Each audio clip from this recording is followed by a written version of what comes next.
el presidente de Coparmex, que es José Medina Mora, decía que México ya vive una crisis de constitucionalidad y que esto se podría agudizar si se acata o no se acata la decisión que determine la Corte hoy. Y bueno, lo que yo le quiero preguntar es si usted ha sopesado bien los efectos que esto podría tener en la incertidumbre en las inversiones e incluso en la afectación a la creación de empleos. ¿Y por qué no le preguntan a la Corte? ¿Por qué le preguntan a la presidenta? ¿Por qué no le preguntan a la Corte, el presidente de Coparmex, sobre su decisión? O sea, porque quienes están violando la Constitución es la Corte. Quienes están sobrepasándose en sus funciones es la Corte. Entonces, ¿por qué el periódico El Financiero, Coparmex, no le pregunta a los 8 ministros de la Corte si ya sopesaron bien su decisión?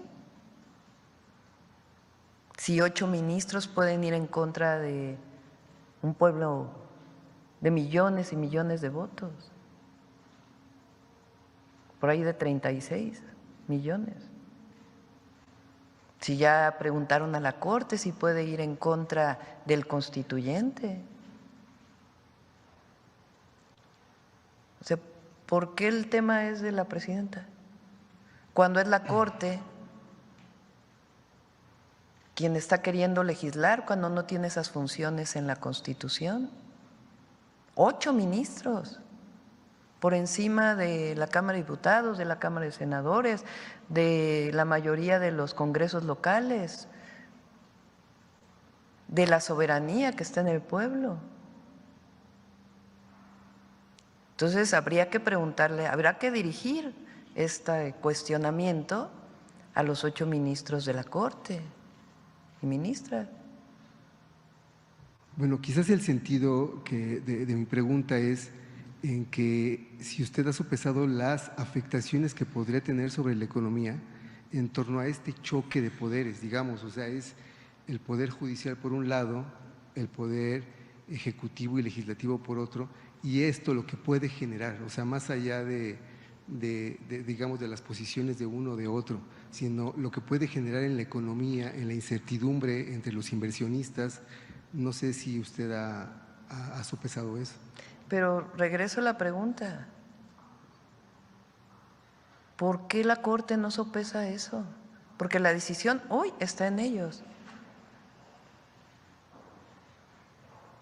Hoy van a empezar la discusión. Entonces, esa pregunta hoy recae sobre los ministros y las ministras, no recae sobre la presidenta.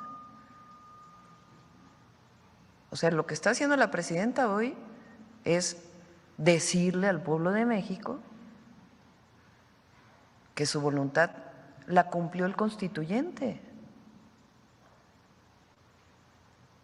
Y quien está poniendo en tela de juicio esa decisión es la Corte.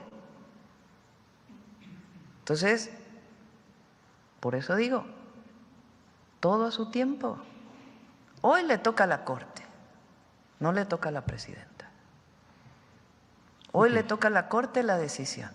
Entonces la pregunta es a la Corte, ¿ya sopesaron las y los ministros de la Corte la decisión que van a tomar?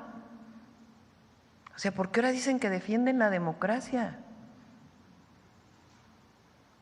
Que defienden la Constitución. Bueno, si defendieran la Constitución, pues estarían defendiendo lo que ya decidió el constituyente. Entonces, el día de hoy esa decisión recae en la Corte, no en una minoría que quiere mantener sus privilegios. Hace unos días una compañera de ustedes me dijo que no son juez y parte, ahora sí. Pues por eso les presento este estudio. No es un estudio de un medio de comunicación, de los mismos que defienden hoy al Poder Judicial y que hace 6 años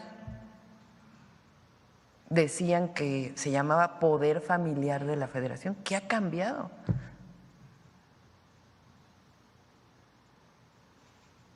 Si la propia ministra presidenta dice, sí, en efecto.